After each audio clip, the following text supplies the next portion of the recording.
A aula que você vai ver... Tá bom. Né, de participar dessa efeméride, né? 200 anos do nascimento do Marx, para falar de um autor com o qual eu lidei boa parte da minha vida acadêmica, e que eu considero, nas suas palavras, um autor incontornável. Ó, eu vou fazer o cara aqui. Só para situar um pouco, né, de quem que nós estamos falando, né? Nós estamos falando de uma pessoa que produziu, não publicou tanto em vida quanto gostaria, mas produziu um conjunto de obras. Como assim?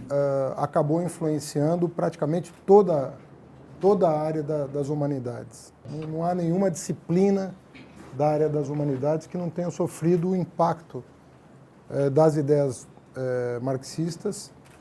Isso vale para a antropologia, para a psicologia, para a economia. O Marx altera o paradigma completo da ciência. Evidentemente.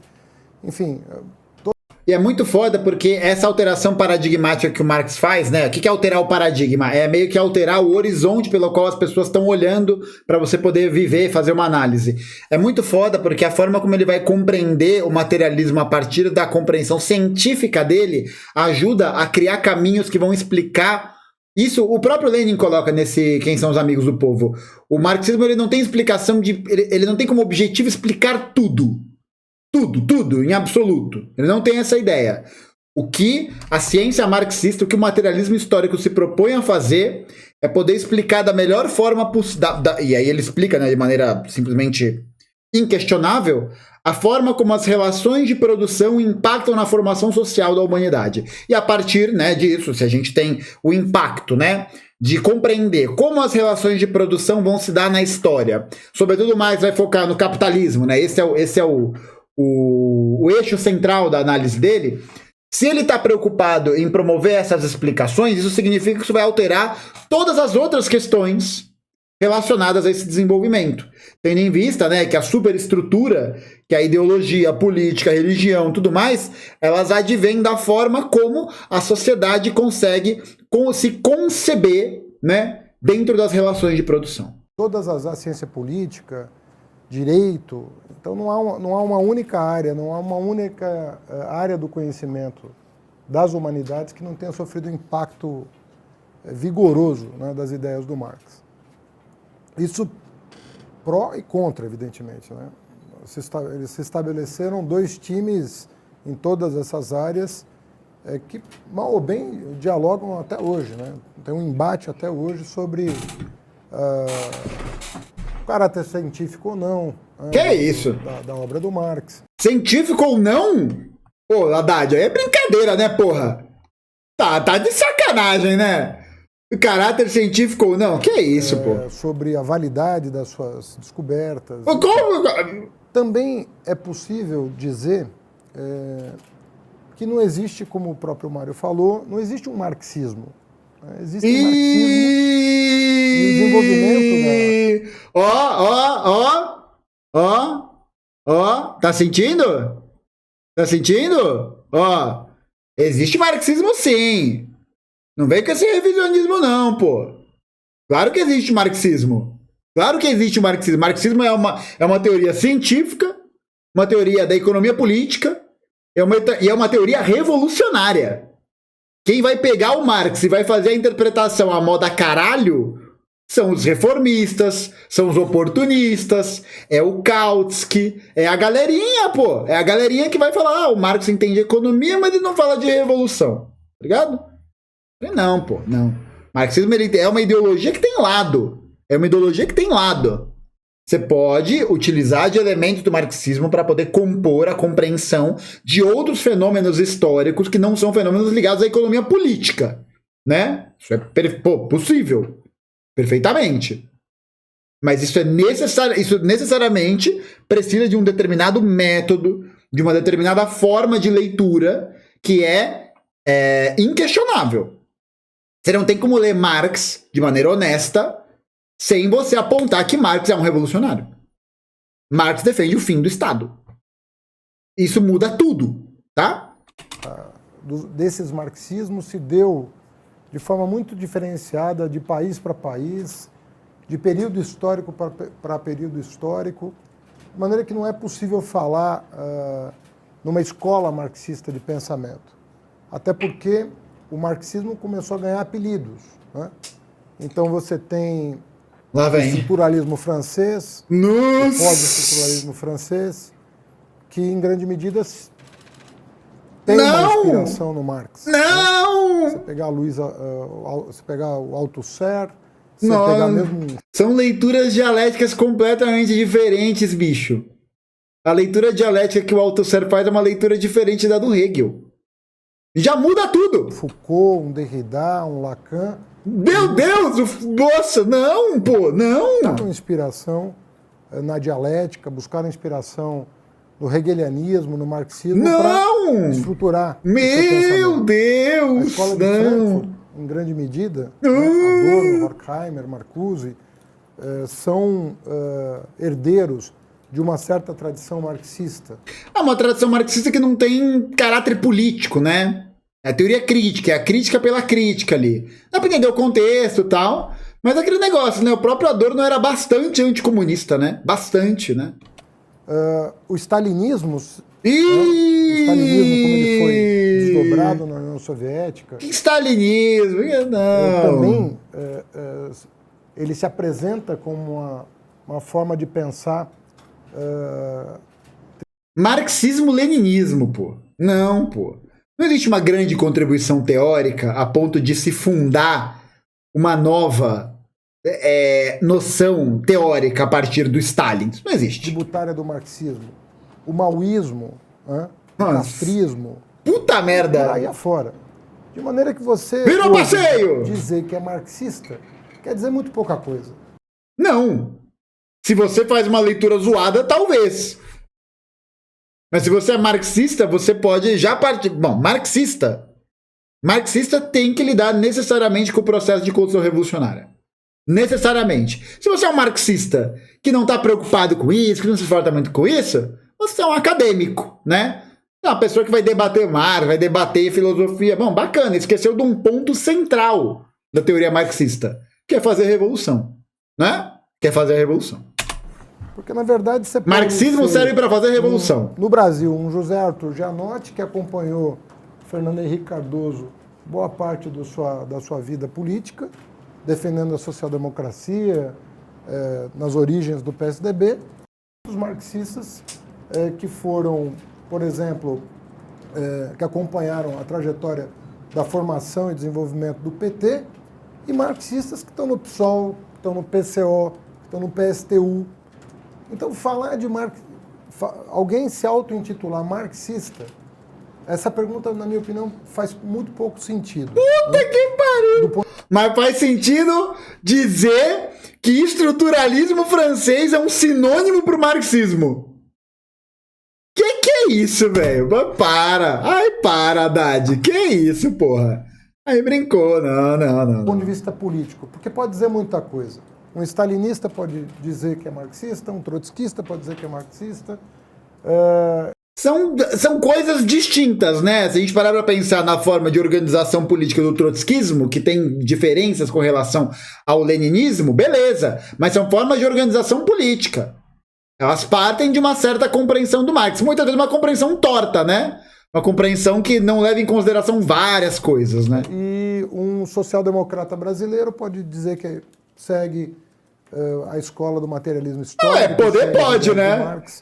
É isso, eu posso falar que eu sou meio campo do São Paulo, né? Eu posso falar que eu jogo de segundo volante, né? Eu posso falar o que eu quiser. Como que a gente averigua se uma pessoa realmente ali, ela é estudiosa ou praticante de um marxismo que não recai na merda, né? Como é a prática política dela, quais são as linhas que ela adota, como ela constrói isso, né? Não dá, né? Para você ser marxista, você tem que seguir uma determinada linha teórica, uma determinada prática política. Não tem variação. Não tem variação. Porque, a bem dizer, o que o Marx acabou legando foi um método de análise. E, a partir desse método, você pode... Um método de análise que tem caráter político, Marx não faz uma análise pela análise. A análise do Marx tem como objetivo alterar a realidade material. Se você faz uma leitura do marxismo sem essa chave, acadêmico, academicista, um burocrata, qualquer merda. Você pode pensar a conjuntura, você pode pensar o desenvolvimento histórico do capitalismo de várias maneiras. Não! Né? E obviamente que não! O cara dedicou 25 anos da vida dele pra escrever a porra do Capital, velho. Porra, não tem como você fazer uma análise diferente dessa. Porque vai estabelecer na utilização de uma literatura comum e por algo que atravessa todas as dinâmicas econômicas que existem socialmente falando, na época dele, que vão fazer essa análise. Não são várias formas de analisar. Por isso que o Marx ele vai transgredir isso. Ele vai colocar um método científico para fazer essa análise. Um desses marxismos se entende como marxismo autêntico e todos os demais falsos. Como toda a escola. No cristianismo é assim. Né? Se pensar o cristianismo no século XVII, qual era o sentido de se dizer cristão no século XVII? Porra, Dade, são coisas completamente distintas. Faz muito pouco sentido. Tem uma guerra fratricida entre cristãos. Né? Você tinha reforma, você tinha contra-reforma. Nossa. Enfim, você tinha alhos e bugalhos que tinham como fundamento a religião. Né? Até o século XX isso perdurou, né? Se pensar na Irlanda, se pensar... Enfim, essas expressões, às vezes elas perdem... elas deixam de ser inequívocas. Elas deixam de ser inequívocas. Porque o processo histórico torna essas ideias equívocas. Né? Então não é inequívoco você dizer, eu sou marxista. Não faz muito sentido. Caralho, velho. Porra! É esse tipo de pensamento que cria o marxismo freestyle, né? Que você qualifique, que você avance, né? No que você está querendo dizer com isso. Numa entrevista que se tornou até famosa, perguntaram para o Foucault, que é um historiador reconhecido, né, como um dos expoentes da... Foucault era historiador? Foucault era historiador? É uma pergunta mesmo, eu não sei. Moderna historiografia, perguntaram por que ele não citava o Marx. Ele falou, é a mesma pergunta, é o mesmo que perguntar para os físicos por que eles não citam Einstein quando escrevem sobre física. Mas são coisas... Peraí. O Einstein investiga uma determinada parte da física. A teoria da relatividade não serve para explicar tudo. Ela altera um paradigma importantíssimo dentro da compreensão da astrofísica, mas a mecânica newtoniana, que é a base do que a gente tem aqui, ó, gravidade de coquinha. Gravidade, isso aqui, ó, mecânica newtoniana, porra. Dizer o seguinte, olha, o Marx está lá, ele já tem o lugar dele na história. Né? Tem nada a ver. E, de certa maneira, todos nós acabamos nos apropriando de alguma forma do marxismo, cada um à sua maneira, para desenvolver a nossa ciência, nossa compreensão da realidade. Aí é isso, né? Cada um desenvolve o marxismo à sua maneira, e aí vai ter gente achando que arcabouço fiscal é uma boa medida para poder viabilizar o crescimento econômico brasileiro e meter arroxo na classe trabalhadora, né? É uma leitura que algum marxista pode ter feito, né? Acho que é bom, que é bacana, né? Mas nunca essa apropriação do Marx vai ser inequívoca, novamente. Cada um vai fazer a leitura que bem entende em função do espaço que o marxismo abriu para a reflexão crítica de uma maneira geral. A leitura que bem entende é uma leitura errada. De outro lado, os seus críticos também merecem destaque. O Marx teve críticos em todas as áreas do conhecimento. Se ele citar o Mises, eu vou me drogar. Um corolário da sua influência. Ele era tão influente nas áreas das humanidades que ele gerou, entre economistas, sociólogos, filósofos, ele gerou uma reação. Reação de autores que merecem também destaque, pelo grau de conhecimento e pela profundidade da sua reflexão crítica sobre esse pensador crítico que é o Marx. Aí precisa falar quem são, né? Quem são? É que o grande problema é que boa parte dessas teorias são teorias do funcionalismo, né? São teorias da sociologia durkheimiana, weberiana. E aí não dá, né? Aí não dá. Então, na sociologia, você vai ter lá um Weber que passou a sua vida duelando com o Marx. Puta que pariu! Maluco, não tem jeito, entendeu? Porra, estudar é gostoso demais.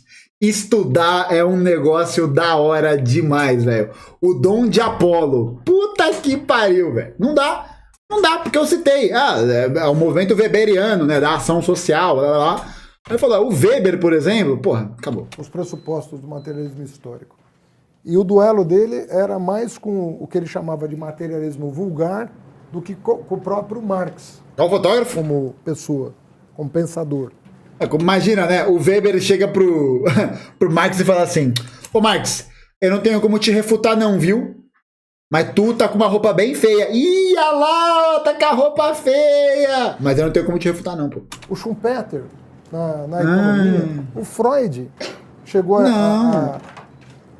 em alguns textos a mencionar o materialismo criticamente, mostrando como é que o materialismo era reducionista, né, em alguma medida, obviamente porque o Freud estava debruçado sobre... Nossa, essa daí do Freud eu nunca vi.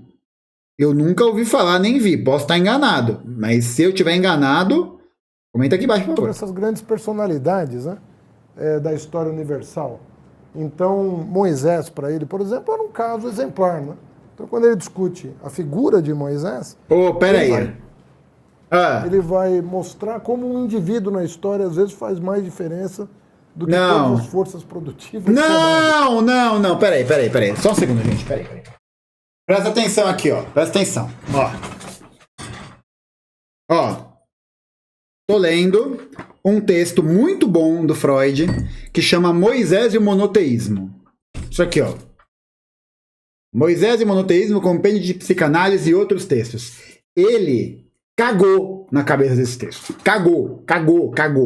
Porque ele tá falando, basicamente, do processo de formação da religião, do monoteísmo hebreu, a partir da constatação de que Moisés viveu numa época, no Egito, em que havia um faraó que formou uma religião de exclusividade, né? Que, se eu não me engano, era o Atom. Não lembro exatamente qual que era.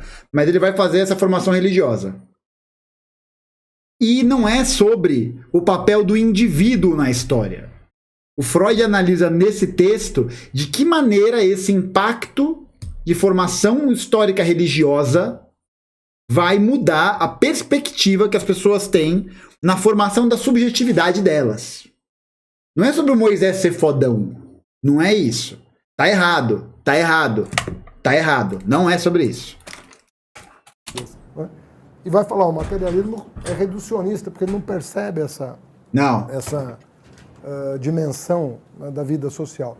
E por aí vai. Né? Quer dizer, na filosofia, de certa maneira, o Nietzsche e o Heidegger, Keynes e Schumpeter na economia, Weber e Luhmann e Habermas na sociologia, e eu poderia me estender... Mas o Habermas... Falando de grandes autores o Habermas que dialogaram com Marx... Era da escola de Frankfurt. Então nós temos um cidadão aí que, usando uma terminologia, fez barulho, né? Porque isso ele é verdade. Não deixou ninguém confortável na sua... Todo mundo teve que sair da sua zona de conforto. Tanto na academia quanto na vida prática. Porque os partidos também tiveram que... Muito bom, tanto na academia quanto na vida prática, né? Tipo, as duas coisas estão em um certo equilíbrio, né? Eu acho engraçado a galera que faz leitura de Marx, a leitura marxista, sem entender que o Marx era um porra louca do caralho, velho. O cara queria fazer revolução. É isso, mano. O cara queria fazer revolução proletária. Tá ligado? É isso, pô. O cara era, mano, piroca das ideias, velho. Piroca. Os partidos políticos tiveram que lidar com as várias tradições marxistas. Aí dá nisso, né? Aí dá nisso, né? Da Terceira Internacional, da Quarta Internacional. As várias tradições marxistas vão dar no quê, né? Partidos que se dizem marxistas, né? Partidos que se dizem marxistas e esquece revolução, esquece economia política, esquece questão de direito, esquece tudo. Em grande medida, a social-democracia acaba prestando um tributo ao Marx. Um tributo de merda, né? Porque a social-democracia não faz revolução. Em função das reflexões tardias de um Engels, por exemplo, que deixou um testamento político no fim do século XIX, apontando um caminho completamente diferente da revolução, né? Não! Ó, puta merda, vamos lá. De novo, vamos lá. Não vou achar.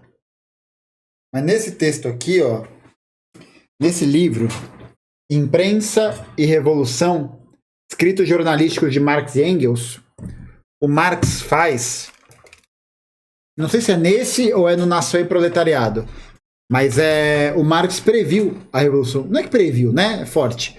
Mas ele disse que ele achava que a Rússia era um dos lugares mais propensos a ter revolução.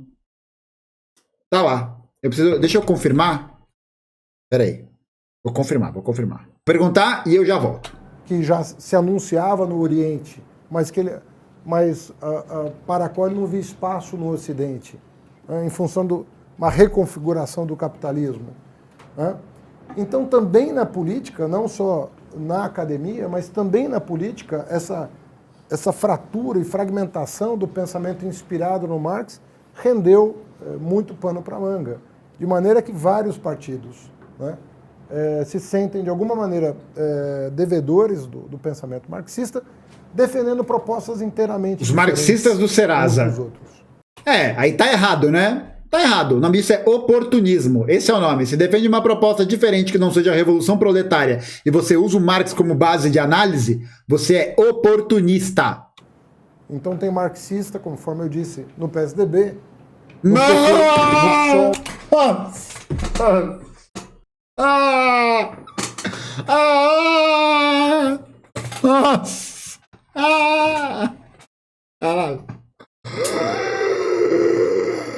Puta que pariu, meu amigo! Que é isso, porra?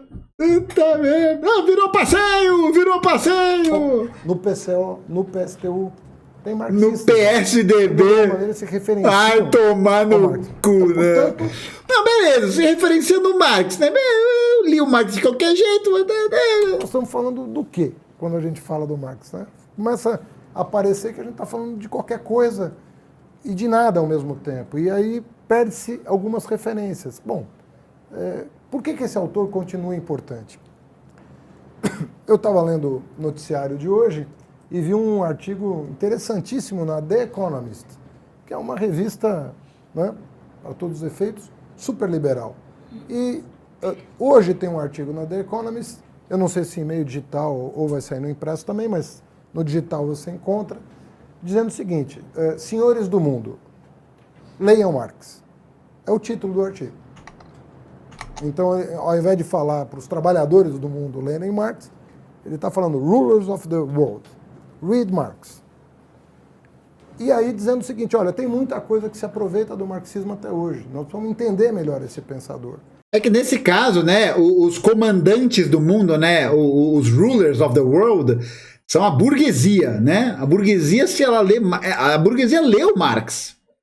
Ela leu Marx, essa é a questão. Não pense que a burguesia não leu Marx, ela não sabe do que o Marx fala. Tá ligado? Esse pensador não é dispensável, portanto. E ele claro, né? Direcionado para os assinantes da The Economist. Não se trata de uma revista direcionada a sindicatos, né, de trabalhadores. Né? Está falando para a elite, né, burguesia do mundo, que vale a pena revisitar esse autor, porque ele é uma fonte de inspiração até hoje. E eu... Gostei dessa camisa aberta do Haddad. Acho que passa bem a vibe tiozão Dilf. Não passa? Nós poderíamos... Enfim, Marx, você pode dar N cursos abordando as dimensões dos vários objetos que ele procurou criticar e entender melhor. Então, também é difícil escolher o tema quando se fala do Marx. Vamos falar de quê?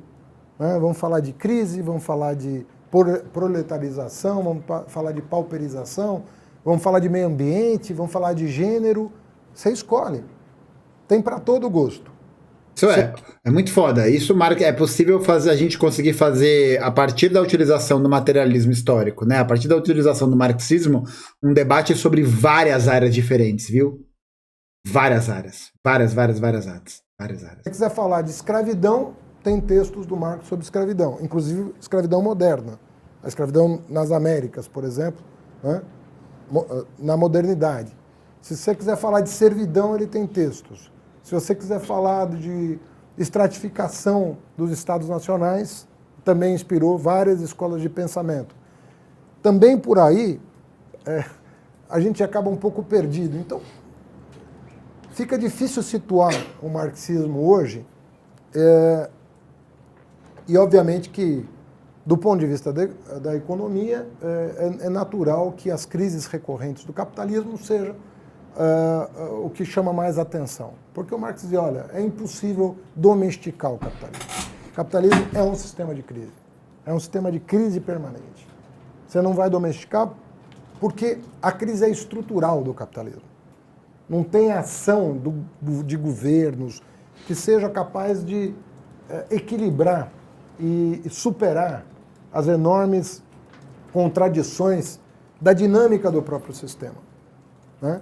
Então, todo mundo... Isso é, né? O processo de crise no capitalismo é um processo de crise que repetidamente acontece, né? E aí o Estado serve muito mais para poder diminuir os antagonismos de classe que vão ser gerados a partir da deflagração de uma crise, e uma crise que geralmente é causada pelo processo de diminuição da valorização do capital, e de, portanto, uma crise que vai se colocar diretamente no processo que influencia na dinâmica de lucratividade da burguesia.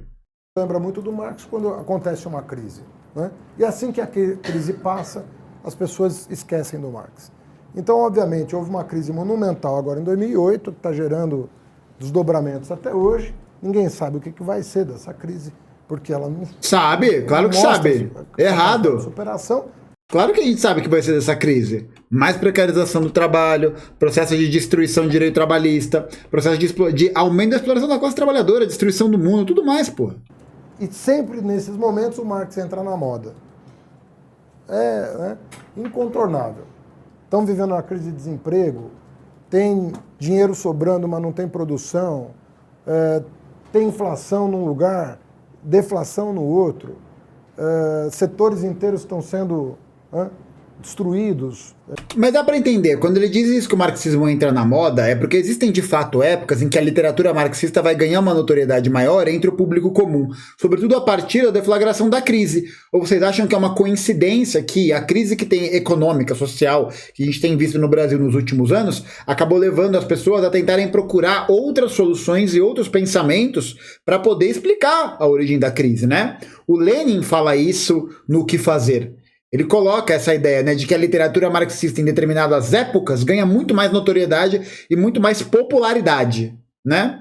Não quer dizer que ela deixa de ser utilizada, que ela foi esquecida, mas ela passa a fazer mais parte da ordem do dia. E aí aparece um monte de atrocidade, né, que é o que inclusive o Lenin coloca. Vai ter um monte de gente fazendo a leitura torta, a leitura zoada do marxismo, porque faz parte, né? Pô, é isso, o bagulho tá ganhando notoriedade, vai ter um processo de depuração, né? Ao longo do tempo. Pela dinâmica do próprio capitalismo, a revolução tecnológica está suprimindo emprego de um lado, destruindo produção de outro. Todo mundo lembra do Marx, porque está lá descrito como é que essas coisas acabam operando. Se nós sairmos disso, e talvez saiamos, né? Porque o capitalismo já saiu de várias como essa. A grande questão é pensar, a crise vai ser saída do que e para quem? A crise de 2008, ela não apresenta saída para a classe trabalhadora, ela apresenta saída para a burguesia. A burguesia vai sair da crise, tá ligado? Por quê? Porque ela vai... E ela já saiu, né? Só a gente vê Brasil, situação de merda, mais bilionários, mais riqueza concentrada. A crise, ela não é geral, né? Ela pode atingir todo mundo numa determinada época, num determinado momento histórico, mas ela vai ter impactos diferentes nas diferentes classes. Né? A gente vai esquecer. Vai falar, bom, passou.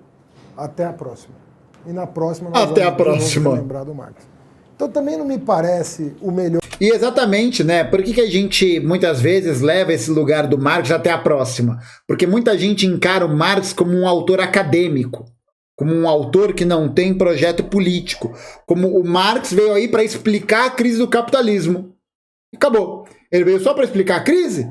Ele veio só para explicar o funcionamento? Não. Marx é um teórico político e é um teórico revolucionário. Não há uma interpretação marxista fora do eixo revolucionário. Se existe, ela é oportunista. Ela é reformista.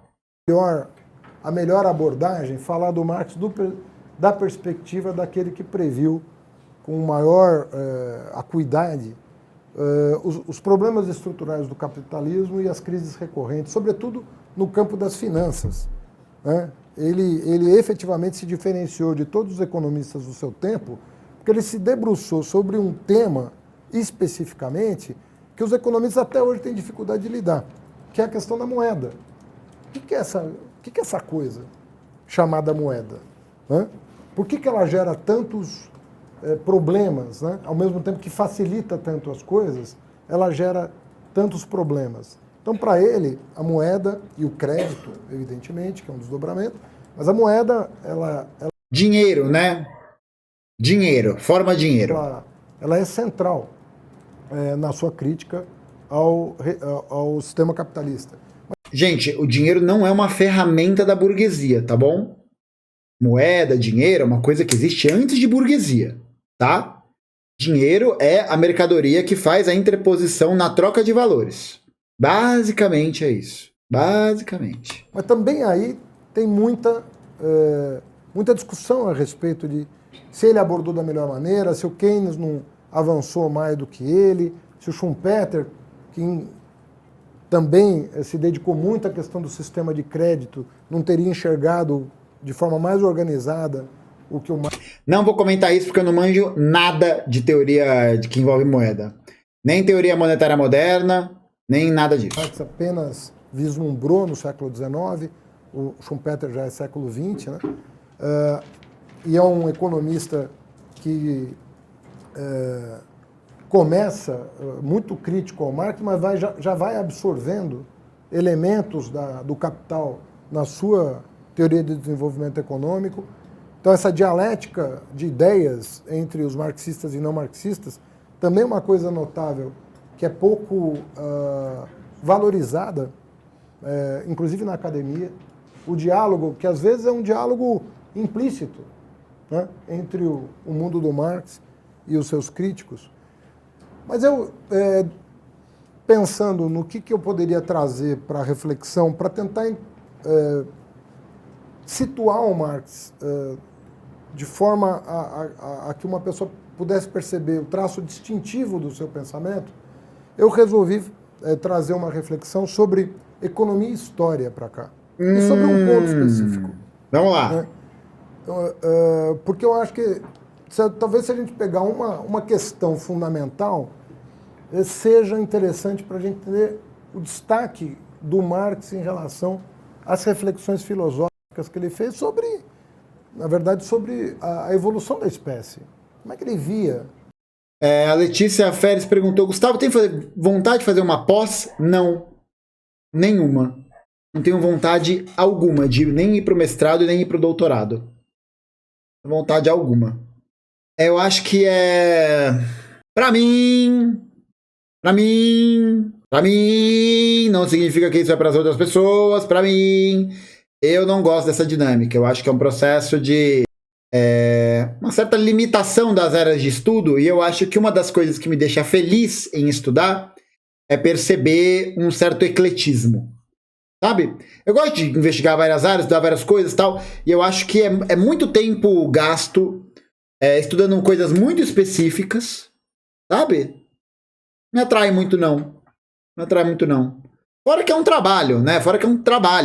Fazer pós é um trampo. E no momento eu prefiro fazer outras coisas, né? Prefiro fazer outras paradas do que me dedicar à carreira acadêmica, né? Eu acho que carreira acadêmica sem a parte política não vale nada. Vira só um intelectual de gabinete. E eu não quero ser um intelectual de gabinete. Não quero. Quero fazer outras coisas. Né? A evolução da espécie humana. Como é que isso se dá? Também nesse particular, o recorte mais óbvio é o da abertura do manifesto, quando ele diz que a história humana é a história da luta de classes. E eu vou sugerir uma alternativa a isso. Vou tentar situar a história num outro plano. No plano da economia, mas não do ponto de vista da relação entre as classes, Lá vem. mas do ponto de vista da relação entre homem e natureza. Que eu acho que pode ser uma abordagem que desmistifique um pouco o marxismo como um pensamento radical vulgar e nós... O pensamento radical vulgar? O pensamento do maluco era pra fazer revolução proletária, velho. Pô, o pensamento do maluco era pra fazer revolução. Radicalismo vulgar? Pelo amor de Deus, cara. Que isso? Que isso, pô? Não. Não. Possamos, a partir dessa relação, estudar o marxismo a partir de uma relação mais fundamental, menos sujeita a essa briga menor que se dá em torno da vulgarização das suas ideias. Né? E achei que era a briga menor da luta de classes. Pela sua vulgarização, O que é vulgarização? O que ele está chamando de vulgarização? Queria entender. Penso que se nós deslocarmos o debate para um outro plano, a gente consiga voltar a dar o status que o pensamento do Marx merece, na minha opinião. Você vai voltar a dar o status que você acha que o pensamento dele merece ao alterar o paradigma do qual ele faz a análise histórica. Você vai alterar a base do materialismo. É isso. Sem sujeitá-lo a luta de classes do dia a dia que acabam pauperizando, né, empobrecendo o pensamento de um filósofo que eu considero um dos maiores filósofos da história. Né? O Lukács dizia que só tem 3 que ele lia com algum respeito: Aristóteles, Hegel e Marx. E não é sem razão, porque de fato o Marx está nessa altitude, vamos dizer assim. Você não consegue, mesmo os seus detratores não conseguiram tirar o brilho do seu pensamento, por mais críticos que fossem. E eu repito, críticas muitas vezes muito consistentes ao pensamento do Marx, né? E pouco valorizadas pelo seu significado de diálogo com a tradição marxista. Mas, voltando ao tema proposto, se vocês pararem um pouco para pensar, economia é um debate sobre a relação do homem com a natureza. No seu... Não. Na sua acepção mais... Não. primeva. Não. Do que nós estamos falando quando a gente fala de economia? Né? A gente está falando de um processo de orientação da formação da troca entre as pessoas, das relações de produção. Relações que são marcadas pelas relações de produção. Tá ligado? Não é a relação entre o homem e a natureza. Porque nem tudo que está circunscrito nessa relação de homem e natureza vai necessariamente gerar aquilo que a gente entende por economia. Não do ponto de vista marxista. Nós estamos falando de um conceito, né, associado a isso, que é o conceito de escassez, né, Nossa. e de uma percepção que todos nós temos, de que nós temos necessidades. Né? Nós temos necessidades. As nossas necessidades não são satisfeitas. Uma leitura muito liberal, pô. Muito liberal. Elas exigem a nossa intervenção. Nós podíamos ser seres que vivêssemos exclusivamente da luz do sol, por exemplo. Mas não é, né, Haddad? Não é. Isso altera o paradigma da análise que você faz. Exclusivamente. Não. Uma forma de fazer uma fotossíntese, sei lá. Nós podíamos viver da luz do sol. A natureza poderia nos prover, né, daquilo que é necessário para a nossa existência de forma absolutamente natural. Não! Mas o Marx, já nos manuscritos econômico-filosóficos de 1844, falando sim. de um jovem de 26 anos. Né? Em 1800... Caralho, o Marx escreveu os manuscritos com 26 anos. Com 26 anos, há 3 anos atrás, eu estava desenvolvendo fobia social por causa da pandemia.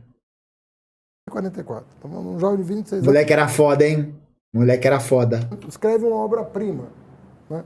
Considerado um dos melhores livros já escritos, né? Inclusive pelos liberais. Os manuscritos. Já nesse livro, o Marx aponta o seguinte: olha, nós estamos tratando disso. Disso o quê? O materialismo histórico está tratando dessa questão.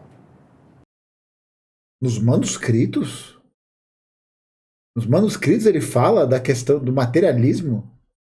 Eu não vou pegar o outro livro. No fundo, existe uma inadequação do homem com a natureza. E é disso que a economia trata.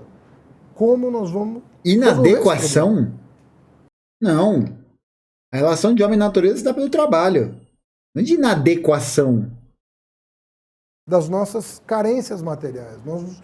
Nós nos sentimos, de alguma forma, nós não nos sentimos satisfeitos. Nós temos insatisfações. Se a gente deixar de comer, a gente daqui a pouquinho sente fome. Mas não é só essa relação do alimento para o corpo. Necessidade é uma coisa espiritual também. Você tem necessidades espirituais que também têm que ser satisfeitas. E às vezes Hegel tem uma passagem muito bonita que ele fala sobre isso.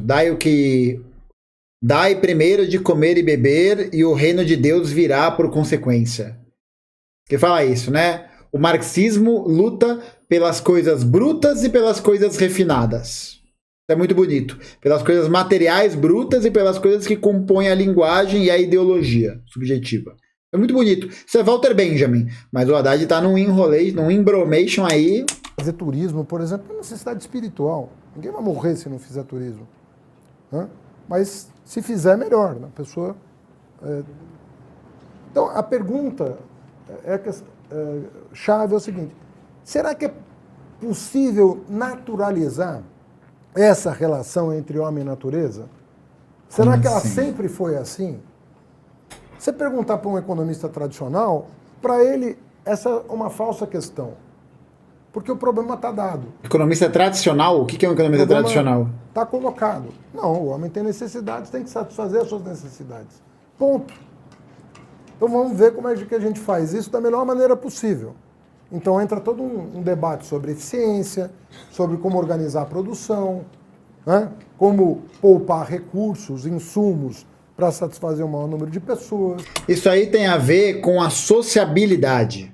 Essa é a questão central. Isso tem a ver com uma necessidade de sociabilização dos elementos de produção econômica. Porque o ser humano é um ser social. Ele só sobrevive porque ele é um ser social. Como diminuir o custo de produção daquilo que a gente quer. Os economistas pensam assim, ó, temos um problema de escassez. Os economistas. Vamos procurar resolver esse problema da maneira mais eficiente possível, adequando meios a fins. É isso que nós temos que fazer. Economia é isso. Mexer no cabelo. Verificar, dado o estado da arte, obviamente que a tecnologia ajuda, né? Mas dado o estado da arte, como é que a gente faz essa adequação? De maneira com o menor esforço possível, a gente conseguir a maior satisfação possível das nossas necessidades. E essa relação é naturalizada no pensamento econômico tradicional. Tratamento para insônia é foda, pô. Que isso? O problema é que para o Marx isso não é assim. Isso não funciona assim.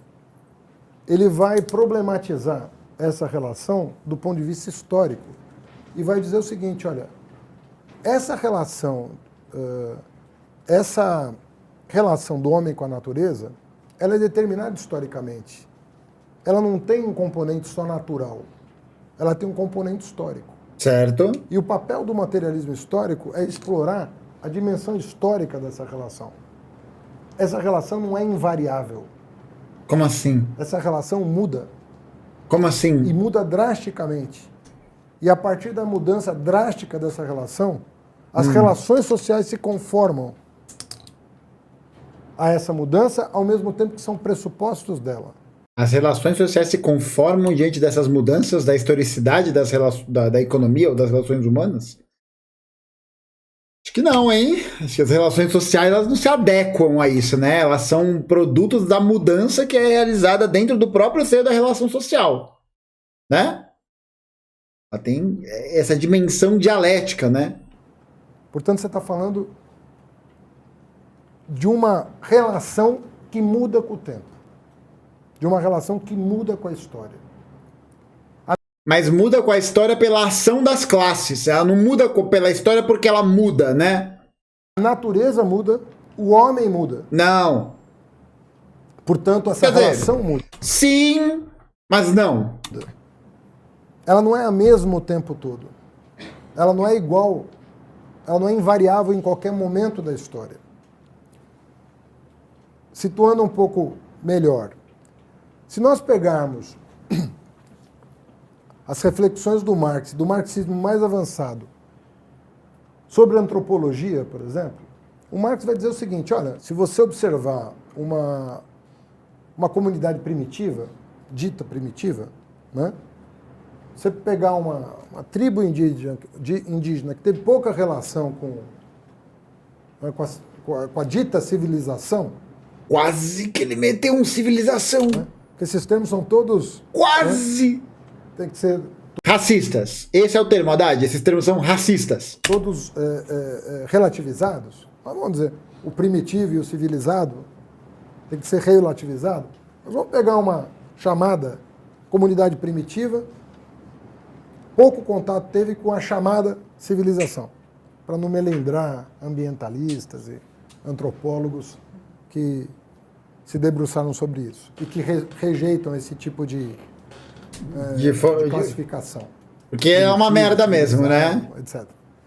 Você vai ver que nessa comunidade que a gente chama de primitiva, ou chamava de primitiva... Para não melindrar, para não deixar a galera brava, pô. A relação com a natureza é de outra categoria. O conceito de escassez é outro. Você não tem a mesma relação com o teu entorno. A relação de necessidade humana, se você perguntar para um membro dessa comunidade como é que ele se comporta diante da natureza, a relação é de outra ordem. Certo. Não tem nada a ver com a maneira como nós nos comportamos com a natureza. Em primeiro lugar, e isso o Adorno e o Horkheimer vieram a explorar na dialética do esclarecimento? Mais recentemente já no meados dos... tem uma questão que é importante salientar, que a leitura que o materialismo histórico faz para poder explicar a junção e a formação social histórica tem a ver com a formação social do capitalismo especificamente, tá?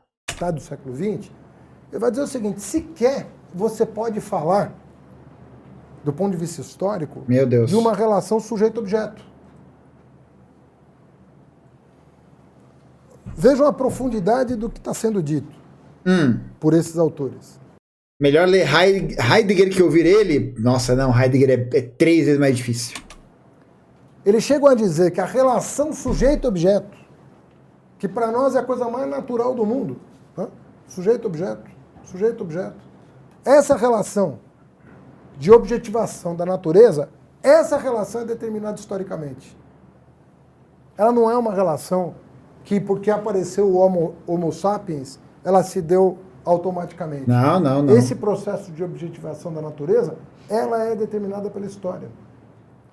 O homem... A forma como a gente se relaciona com os objetos, ou a nossa noção de entender o objeto como a partir de uma determinada leitura é definido historicamente, né? E a gente pode pensar essa perspectiva, por exemplo, da forma como a gente olha o objeto na sociedade capitalista, né? No seu modelo de mercadoria. Bem, a princípio, ele não vê a natureza como objeto de dominação. Não é assim que ele percebe a natureza imediatamente.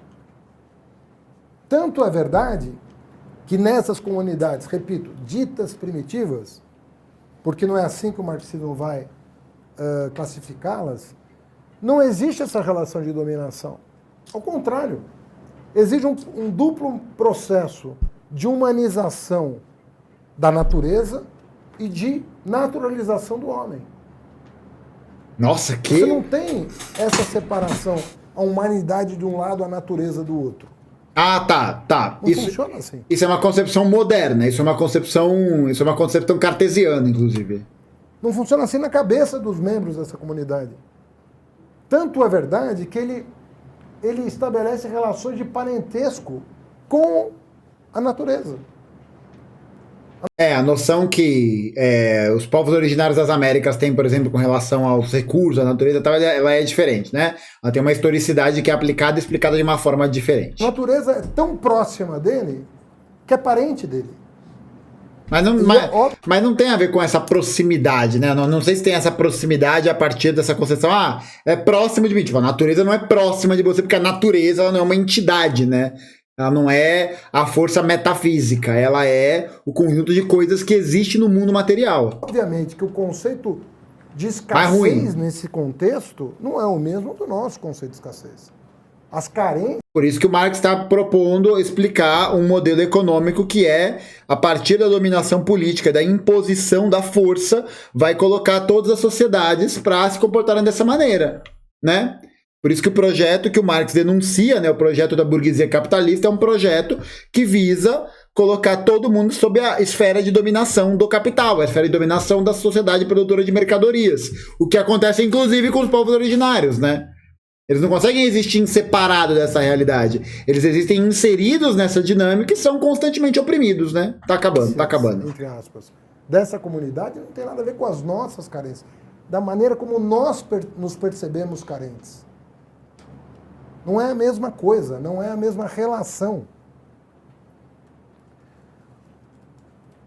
Bom, mas é possível falar de materialismo nesse momento? Claro. Que não existe uma contradição, por assim dizer, entre homem e natureza?